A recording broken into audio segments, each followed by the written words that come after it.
मेरा नाम डॉक्टर सोनिया भट्ट है। मैं एफएच मेडिकल कॉलेज में पीडियाट्रिक्स डिपार्टमेंट में हेड ऑफ़ द डिपार्टमेंट की तरह कार्यरत हूँ, professor in head of the department. तो आज हम बात कर रहे हैं विश्व स्तनपान सप्ताह की। ये विश्व स्तनपान सप्ताह विश्व के 120 देशों में 1992 से मनाया जा रहा है। और हम जब भी ये बात करते हैं कि विश्व स्तनपान सप्ताह मनाया क्यों जाता है, तो क्योंकि हमें ये जानना चाहिए कि स्तनपान जो है ये माँ और बच्चे के लिए एक बहुत ही प्राकृतिक व्यवस्था है। सदियों से हमेशा ही हर माँ जिसने बच्चे को जन्म दिया है उसने अपना ही दूध बच्चे को पिलाया है। तो ये व्यवस्था कहीं ना कहीं गड़बड़ा गई थी, चरमरा गई थी। डब्बा बंद दूध लोग ने देना शुरू कर दिया था, क्योंकि ये भी क्या है, एक डब्बा बंद कंपनियों के ने एडवर्टीजमेंट्स किए जिससे एक भ्रांति आ गई कि माँ का दूध बच्चे के लिए अच्छा नहीं है। तो कुछ सालों तक, कुछ दशकों तक ये चलता रहा। और जब हम लोगों को अपनी भूल का एहसास हुआ तो एक वाबा करके एक एसोसिएशन बनी जो कि है world association on breast feeding action. उसने 1992 में इसको मनाना शुरू किया और धीरे धीरे यूनिसेफ, WHO और सारे देश इससे जुड़ते गए, क्योंकि अब हमें ये पता है कि डब्बा बंद दूध देने से, गाय का दूध देने से जो भी शिशु है उनको कितना ज़्यादा कष्ट हो रहा है, उनका ग्रोथ, डेवलपमेंट, उनके कितना ज़्यादा मृत्यु दर बढ़ रहा है। तो अब धीरे धीरे हम एक तरह से, मैं इसको भूल सप्ताह सुधार सप्ताह भी कहती हूँ, क्योंकि पहले सारी माएँ अपने बच्चों को दूध पिलाती, धीरे धीरे ये व्यवस्था बिगड़ी है। उसी को सुधारने के लिए ये सप्ताह मनाया जाता है और 1 से 7 अगस्त तक मनाया जाता है। ये भ्रांति बहुत ज़्यादा फैल चुकी है। सबको यही लगता है कि डब्बा बंद दूध या गाय का दूध बच्चे के लिए अच्छा है। तो इसमें सबसे पहले जो मुश्किल आती है वो है कि माँ के दिमाग में ये विचार आना कि मेरा दूध पूरा नहीं होता है। सबसे पहले तो माँ का ही काम नहीं है, क्योंकि इस बार की जो विश्व स्तनपान सप्ताह का जो थीम है वो भी यही है कि step up for breast feeding, educate and support. इसका मतलब ये है कि हम सबको जो स्तनपान माँ करवाए उसकी तरफ कदम बढ़ाना है। जन जागृति चाहिए और सहयोग चाहिए, क्योंकि जब भी एक माँ बच्चे को जन्म देती है उसके लिए ये एक बहुत खुशी का पल भी होता है, लेकिन एक तरह से एक चैलेंज भी माँ के पास होता है कि किस तरह से इतने छोटे बच्चे की देखभाल करे। दूध पिलाना या स्तनपान कराना बहुत प्राकृतिक है, लेकिन एक तरह से कठिन भी है। स्पेशली जो नई माएँ हैं उन लोगों को बच्चे को पकड़ने में, पहला जब दर्द होता है तब बच्चे को छाती में लगाने में बहुत कष्ट होता है। तो यहीं से ये मुश्किलें शुरू होती हैं, क्योंकि जब पहले शुरुआत में जब बच्चे को माँ की छाती से नहीं लगाया जाता है, सब वहीं से ये मुश्किलें शुरू हो जाती हैं, क्योंकि माँ को लगता है मेरा दूध नहीं आ रहा है, या फिर दादी या फिर आसपास के लोग बच्चे को अपने पास रख लेते हैं। माँ और बच्चे में जो स्किन टू स्किन कांटेक्ट हम बोलते हैं वो नहीं हो पाता है, और इसीलिए दूध बनना कम हो जाता है। जैसे ही दूध बनना कम होता है तो माएँ बच्चे को बोतल से या फिर गाय का दूध या बोतल से दूध देना शुरू कर देते हैं। और जब भी बच्चा बोतल से दूध पीता है तो हम एक वर्ड बोलते हैं निप्पल कन्फ्यूजन। बच्चे को एक कन्फ्यूजन हो जाता है, क्योंकि बोतल के दूध से बच्चे को आसानी से दूध मिलता है। माँ के दूध में माँ को भी और बच्चे को भी थोड़ी मेहनत तो करनी ही पड़ती है। तो बच्चे को जब ऊपर के दूध की आदत हो जाती है तो वो धीरे धीरे माँ का दूध पीना बंद कर देता है। जब वो माँ का दूध पीना बंद करता है तो जब भी स्तन माँ का खाली नहीं होगा, हम सबको ध्यान देना चाहिए कि दूध नहीं बनेगा। तो इस तरह से ये प्रक्रिया शुरू में शुरू होती है और फिर ये आ जाती है बोतल से दूध देने, गाय का दूध देने। और यही फिर एक बहुत ही ज़्यादा विराट रूप धारण कर लेती, क्योंकि इससे क्या होता है, बच्चों को बहुत सारे इन्फेक्शंस लगते हैं। इन्फेक्शन से क्या होता है, बच्चे को डायरिया, निमोनिया, ये सब होता है। इसीलिए भारत में ये कहने में हमें शर्मिंदगी भी महसूस होती है कि भारत का जो मृत्यु दर है, इन्फेंट मोर्टेलिटी रेट हम कहते हैं, बहुत सारे जो विकसित और विकासशील देशों से बहुत पीछे है। तो अगर माँ बच्चे को अपना ही दूध पिलाए तो हम कम से कम 14 गुना डायरिया से मृत्यु कम कर सकते हैं, 4 गुना निमोनिया से मृत्यु कम कर सकते हैं। अब बात ये आती है कि माँ का दूध जो है वो सर्वोत्तम क्यों है। तो इसमें हम लोग को ये ध्यान रखना चाहिए कि माँ का जो पहला गाढ़ा दूध होता है, जिसको हम कोलोस्ट्रम कहते हैं, पहला गाढ़ा चिपचिपा दूध होता है, जिसको कि ज़्यादातर लोग या तो ना पिलाते हैं या कुछ लोग फेंक भी देते हैं, वो बच्चे के लिए बिल्कुल अमृत समान है। उसको हम लोग बच्चे का पहला टीकाकरण भी कहते हैं। ये हम इसलिए बोलते हैं क्योंकि इसमें बहुत तरह के प्रोटीन्स, बहुत तरह की शारीरिक जो हमारी शक्ति होती है या इम्यूनिटी को बढ़ाने के लिए बहुत सारी चीज़ें होती हैं, तो इसलिए कोलोस्ट्रम ज़रूर देना चाहिए। इसी तरह से जो माँ का दूध है उसमें बच्चे को जिस प्रकार का कार्बोहाइड्रेट, जिस तरह के प्रोटीन्स, जिस तरह का वसा जो चाहिए होता है, किस चीज़ के लिए, केवल ग्रोथ के लिए नहीं, दिमागी जो बच्चे की सुचारू रूप से एक बहुत ही सुदृढ़ मस्तिष्क के लिए भी आवश्यकता होती है। इसीलिए माँ के दूध को अमृत कहा गया है, या ये शिशु के लिए सबसे ज़रूरी है।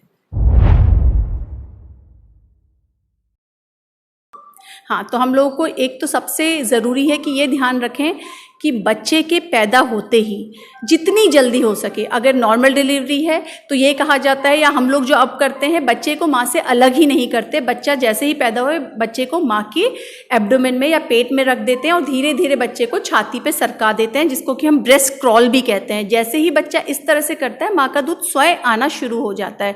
तो जब आपका नॉर्मल डिलीवरी है तो जल्द से जल्द, जितनी जल्दी, इवन सिजेरियन सेक्शन में भी अब कोई भी ऐसी रोकथाम नहीं है कि आप देर में दूध शुरू करें। माँ को दिक्कत है, माँ लेटी है, तो जो दादी है, पिताजी हैं, आसपास के लोग हैं, वो सब माँ बच्चे को छाती से लगा सकते हैं। और जैसे ही बच्चा वो कोलेस्ट्रॉल वाला दूध पीना शुरू करता है, पहले 2-3 दिन अमूमन कम दूध आता है, लेकिन बच्चे को भी कम ही दूध की आवश्यकता होती है। इसलिए हमें परेशान होने की बिल्कुल ज़रूरत नहीं। जो 4, 10, 20, 25 दूध बच्चे को मिल रहा है वही बच्चा लेता रहे, और जन्म के बाद से 6 माह तक केवल और केवल माँ का दूध ही देना है। यहाँ पर हमें ये ध्यान रखना है कि पानी भी बच्चे को नहीं देना है। पानी की प्रचुर मात्रा ब्रेस्ट मिल्क में होती है। बच्चे को जिस तरह का फैट, विटामिन, मिनरल्स जो भी चाहिए होता है वो सब माँ के दूध में होता है। तो 6 माह तक तो आपको कुछ भी देने की ज़रूरत नहीं। अगर आपके डॉक्टर कोई विटामिन देते हैं या आपके बच्चे की कोई एक आवश्यक कोई दवा देते हैं, वो आप दे सकते हैं। उसके अलावा आपको 6 माह तक कुछ भी नहीं देना है।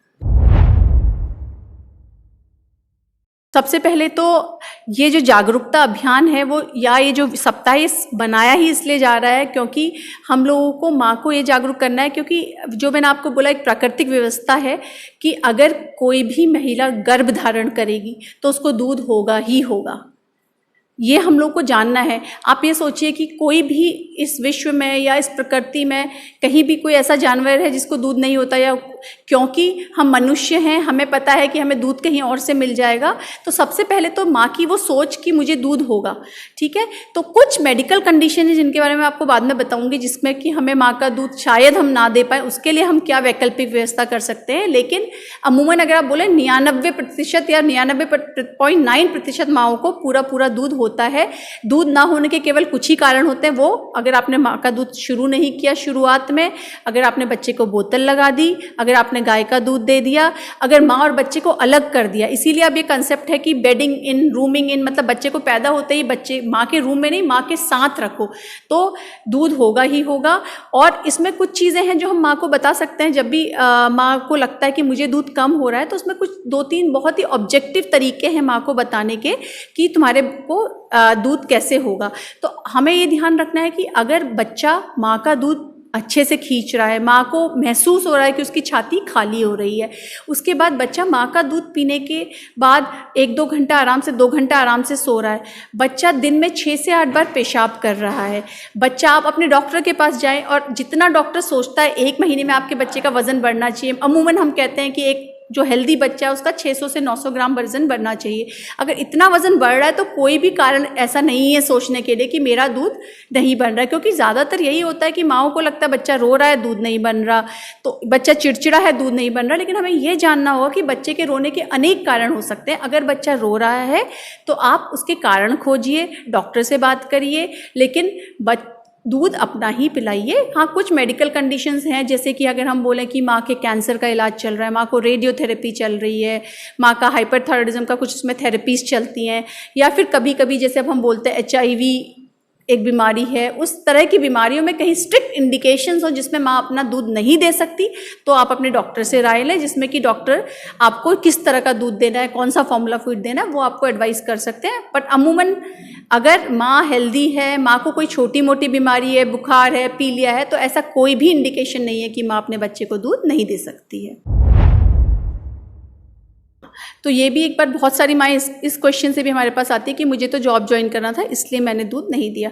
तो इसका भी एक बहुत ही सरल सी तरीका ये है कि अब बहुत अच्छे अच्छे तरीके हैं, जैसे कि जिसको हम कहते हैं एक्सप्रेस ब्रेस्ट मिल्क, अपना दूध निकाल के, तो उसके लिए आप हाथ से निकाल सकते हैं, उसके लिए ब्रेस्ट पम्प्स अवेलेबल हैं उनसे आप दूध निकाल सकते हैं।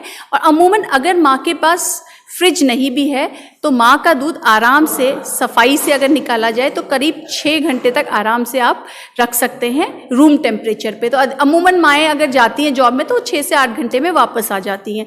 दूसरा तरीका है, अगर आप फ्रिज में रख लें तो आप बहुत ही आराम से 24 घंटे तक दूध को रख सकते हैं। डीप फ्रीज़र में रखें तो 6 माह तक माँ का दूध रखा जा सकता है। तो ऐसा ज़रूरी नहीं है अगर माँ जॉब कर रही है तो उसको, अगर माँ मोटिवेटेड है, अगर माँ अपने बच्चे को दूध पिलाना चाहती, क्योंकि बहुत बार ये भ्रांतियाँ भी आती है कि माँ ने खाना ठीक से नहीं खाया इसलिए दूध नहीं। माँ को अच्छा खाना देना बहुत ज़रूरी है, माँ को पोषक तत्व देना ज़रूरी है, लेकिन यहाँ पर हमें ये समझना होगा कि माँ का जो प्रकृति है ना, वो कभी भी अमीर गरीब में भेद नहीं करती। आपने देखा है कि जो गरीब माँ है उसको भी उतना ही दूध होता है, अमीर माँ को भी उतना ही दूध होता है। बल्कि आप देखो जो गरीब रोड साइड माँ है वो अपना ही तो दूध पिलाती है, क्योंकि उनको पता है कि मैं डब्बा नहीं खरीद पाऊंगी मैं गाय का दूध। तो यहाँ पर खाना इम्पॉर्टेंट है, ज़रूरी है, लेकिन जो माँ को दूध बनता है वो बनता है बच्चे के पास बैठने से, बच्चे और माँ का एक सकारात्मक सोच कि मैं अपने बच्चे को अपना ही दूध पिलाऊंगी, इससे भी दूध बनता है। बच्चे के कांटेक्ट से, बच्चे को देख के जो खुशी होती है, ये जो दूध बनना है ये एक हार्मोन्स का खेल है। ये आपके ब्रेन से हार्मोन या रिलीज होते हैं जिससे ब्रेस्ट को पता चलता है या स्तन को पता चलता है कि दूध बनाना है। इसीलिए परिवार का जो सहयोग है वो बहुत ही ज़रूरी माना गया, क्योंकि अच्छा परिवार, अच्छी खुशी में माँ रहती है, दूध अपने आप बनता है। जहाँ रात को दूध अधिक पिलाने से दूध अधिक बनता है। तो इसीलिए जो माँ ये कहती है हमें दूध कम हो रहा, हम उन्हें ये भी सलाह देते हैं कि आप रात में 2-3 फीड्स जरूर कराइए, उससे उनका दूध अवश्य बनेगा। जहाँ पर परिवार तकरार है, इसीलिए हम बोल रहे हैं कि बार बार जो WHO यूनिसेफ है, हर बार जो थीम आती है वो इसी तरह से आती है कि हम सबको सहयोग करना है। केवल माँ की ड्यूटी नहीं है, ये माँ की जिम्मेदारी नहीं है, ये समाज की, डॉक्टर्स की, आसपास जो रह रहे हैं, पति की, सास की, ससुर की। तो अभी हम लोग जो भी काउंसलिंग करते हैं या हम आगे भी जो जागरूकता प्रोग्राम करेंगे, हम वो केवल माँ के साथ नहीं करते, हम पूरे परिवार के साथ करते हैं। क्योंकि अगर हम ऐसे ही साथ में मिलके सपोर्ट करेंगे तो ज़रूर हम ये एक्सक्लूसिव ब्रेस्ट फीडिंग को इस्टेब्लिश कर पाएंगे। और दूसरी चीज़ ये है कि हमें जो मृत्यु दर कम करना है, जो हमारा न्यूनेटल मोर्टेलिटी रेट, जो मैं पहले भी बोल चुकी हूँ कि उत्तर प्रदेश में बहुत ज़्यादा है, अगर हम पूरे देश का देखें तो 27 के आसपास है, उत्तर प्रदेश में अभी भी 38 है, या हमारा इन्फेंट मोर्टेलिटी, ये कम करने का सिंगल मोस्ट जो सबसे इफेक्टिव तरीका बताया गया, या निमोनिया की डेथ्स, या फिर डायरिया या लूज स्टूल जो भी हम लोग बोलते हैं, आपका दस्तों से, निमोनिया से जो मृत्यु हो रही है, इनको कम करने का एकमात्र जो सबसे इफेक्टिव तरीका है वो है एक्सक्लूसिव 6 माह तक केवल ब्रेस्ट फीडिंग। तो वो हम सब लोगों को मिलकर इस चीज़ को हमें ज़रूर कोशिश करनी है कि हम जितना कर सके उतनी जागरूकता हम सब मिलकर फैलाएं।